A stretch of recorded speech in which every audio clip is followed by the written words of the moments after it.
In my weekly message, you might have read that quote I sent from Plato.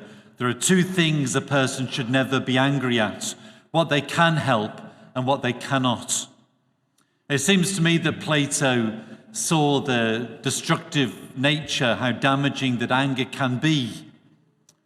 And of course, he's right. And I was looking up the British Association of Anger Management website. And just 5 years ago, they were only getting 250 visits a month. And then in more recent last year or two, they've been getting 500 a day. And we know ourselves when we look around at various people, and maybe our own lives, how damaging anger can be. But it is a human emotion, a response to something, and can also, I think Jesus shows, be positive. When Jesus was angry in the temple, it wasn't because somebody had smirked at him or jumped in front of him in the queue. He was angry at something else. And that something else is highlighted in the gospel by quoting one of the Psalms. The disciples remember the words, "Zeal for your house will consume me." And that's what Jesus had, a zeal, a passion for the Father's house. So what is the Father's house? Well, of course, it is the temple.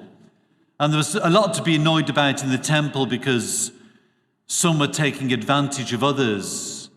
There were foreign people having to change money. They didn't allow the coin with Caesar's head on it in the temple because it was a graven image.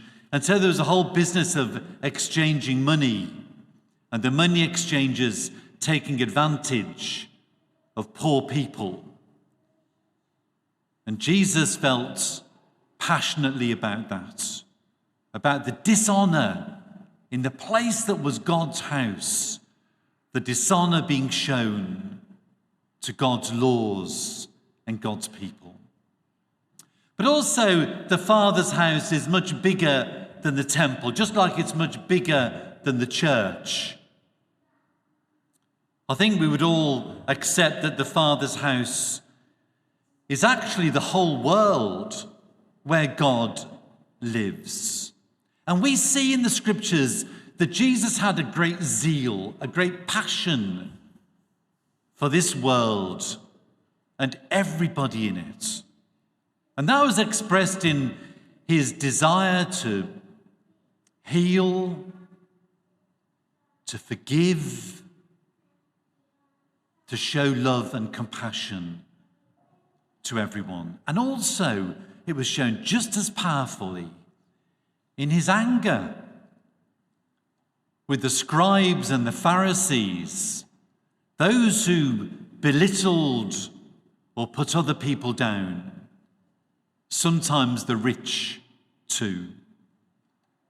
And that was born, that anger, that emotion was born out of love, and importantly, a desire to change the situation by bringing that passion to it. So what are we passionate about? There's a question. And maybe it's all sorts of things. Maybe it's keeping fit or supporting a local charity, perhaps cooking or films, the environment, gaming, shopping, looking beautiful. I can see you're all into looking beautiful. I used to have a passion for origami, but I gave up because there was too much paperwork. And then I thought I'd maybe do some yoga, so I phoned up the local gym, and they said to me, "Well, are you flexible?" I said, "Yeah, I can do any day except Tuesdays." But these are just hobbies, aren't they? Yet the danger is that even these can take the place of those things about which we should be truly passionate. And we know what those are. We know about our family and friends that we care about so deeply, but also God, justice, the church and its mission, the poor, the earth. God's laws, God's words we read in the scriptures express his passion and concern for all of these things, the things that we too should care deeply about. And perhaps in a way, our anger, our concern is a barometer for how much we're allied in sync with God.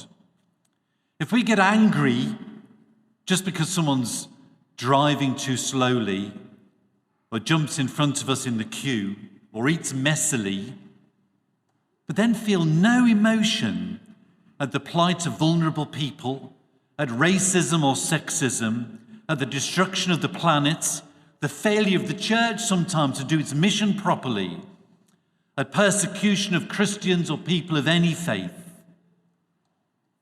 then maybe we're losing touch with God, who in Jesus was emotional, was angry at these things. And Lent, of course, is the perfect time for rectifying this, for reconnecting with God, seeing and valuing the world as he does, getting angry at the things at which God is angry, but always in a way that drives us to bring about change. It's a positive, constructive emotion. And in particular, when it's done with God and through God, with prayer and through reflection, then we have his infinite grace and strength helping us too.